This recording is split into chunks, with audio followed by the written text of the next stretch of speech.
Good morning, everyone, and welcome to Great Day Houston. When it comes to health, there is a big push for Americans to get back to healthy basics like eating better food. The issue even made an appearance at halftime in this commercial with heavyweight boxer Iron Mike Tyson. My sister's name was Denise. She died of obesity at 25. She had a heart attack. We're the most powerful country in the world, and we have the most obese people. Something has to be done about processed food in this country. Well, because health experts say the food chain is not as nutritious as it used to be, many people are drawn to supplements like vitamins, minerals, and herbs. And that comes with a lot of questions. How do you know what you're really getting? How do you know what you really need? And can this replace a meal? After all, the bottle says it has a day's serving of fruits and vegetables. Lisa Eck with a Moveable Feast joins us with the ABCs on what to look for in supplements and how to best take them. Good morning. Hello, happy to be here. Thank you. All right, it's interesting. We were just talking about before the show that we're finally having I think, more serious conversation about what is in our food and what isn't. Yes, ma'am. All right, a Moveable Feast. Y'all were kind of ahead of this curve a long time ago. Opened up in the 70s. What was the premise behind it opening? It was a juice bar way back in the day, and it was it was strictly juice, and then it evolved in the later years. Yeah.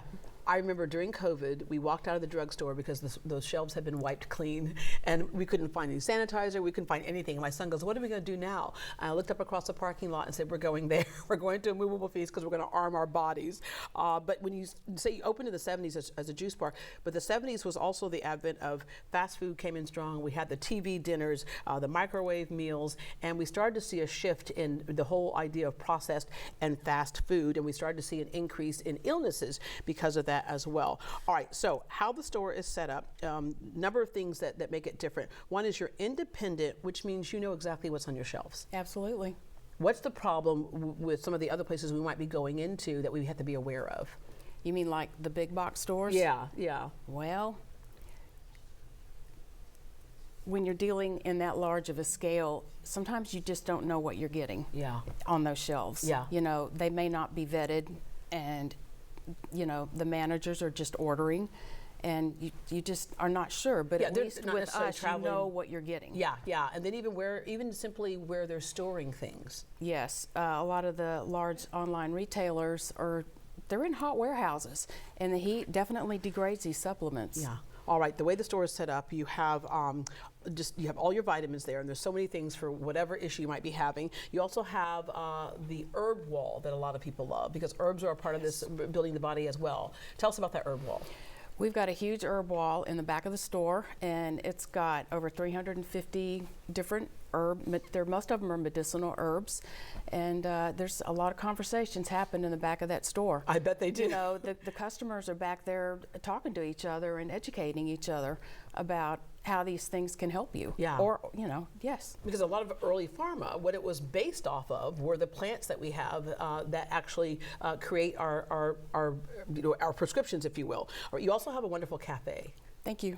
And that cafe is set up to help people who are dealing with various issues. Like if you need gluten-free, you've got gluten-free there. But you also have nutrient-dense food. And that's what when they're talking about what's wrong with our food chain is that nutrient-dense. Nutrients are what our bodies thrive off of. All right, let's go through some of the issues with supplements. Part of it in the early days was the regulations or lack thereof. Well, they're still not regulated, actually. So it's up to us to make sure what's on our shelves is safe and vetted and third-party tested. So people are comfortable buying from us. I remember several years ago, there was a story on some vitamins that had the casing around them actually had lead in them. And so again, you vet, you know where you're getting it from, and you know the nutrient density of it. And there were some things that people looked at and had third-party tested, and it had nothing in it, even though people were paying $50 a bottle that had nothing in it. So this way, you make sure with that third-party testing that it is what it says it is. All right. Also, the chain of command, you again know where it comes from. How to take vitamins and minerals. A lot of us just think you just take them whenever you think about it, but there is kind of a process, and there are certain things that shouldn't go with other things.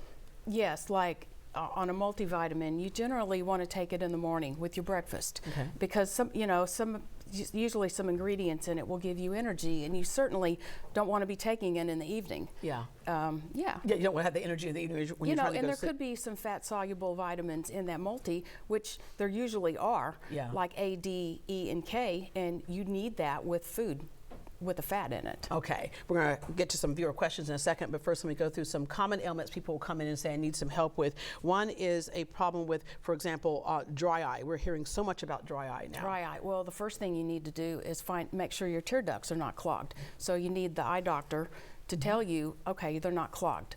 So in that case, we've got a lot of products at the store, but I just brought a couple here. This is lutein and zeaxanthin. It's an antioxidant that helps tear film quality.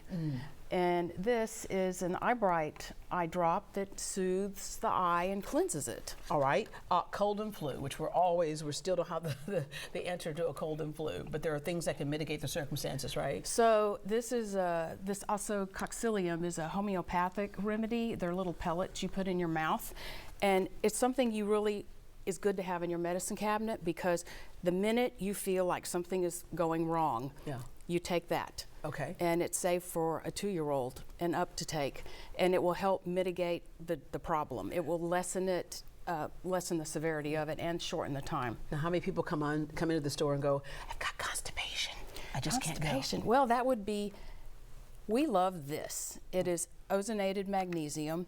It's not just regular magnesium. It has been treated by a doctor here in Houston with ozone, and it will clear you out fast. Oh, okay. Without cramping. It's a wonderful product. No more blockage there. Okay, another huge problem that we deal with is sleep.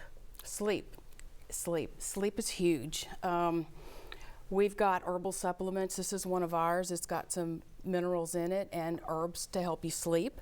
We know melatonin's big too, right? It is huge. We sell a lot of that. This is a sleep gummy. It's got magnesium, ashwagandha, amino acid, L-theanine in it.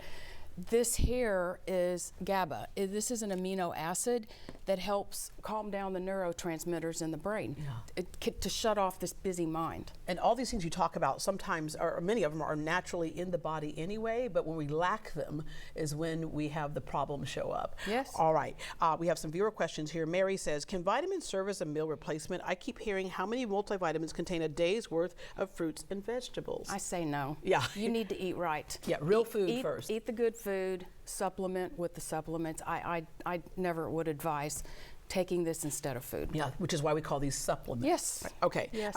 Georgia says, before adding things like iron and calcium, should I check to even see if I'm even deficient? A lot of people do that. And they, the doctor says you need this many milligrams of calcium, and they come to us and say, what do I do? And we help them out. But other people, it's individual. They just want to be proactive about it. Yeah, but sometimes there's this mass thing. If you're this age and above, you must have. Do we really? So sometimes if you're taking your physical and you have your blood work, you can check and see. Yes. Because it's not a one size fits all. You're correct. All right. Joel, is there just one good multivitamin I can take, or do I have to take various supplements separately? I start to give up when I'm having to juggle a routine around different vitamins and doses. This is where I give up. I'll start out with good intentions. I'll have all of them sitting there and take this one before on an empty stomach, take this one on an empty stomach, take this one here, take this one, and then I just give up. Yes. Can we start with one good multivitamin? Yes, and I ask people point blank, are you the type of person that's going to take pills all day long? You just want to do this one time and be done with it? Yeah. And they'll tell you. I'll tell you. and we do that and get them the right thing that they're going to actually use. Yeah. With that said, you kind of partially answered this earlier. Should vitamins be taken on an empty stomach?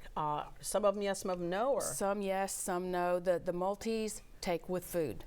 Yes, absolutely.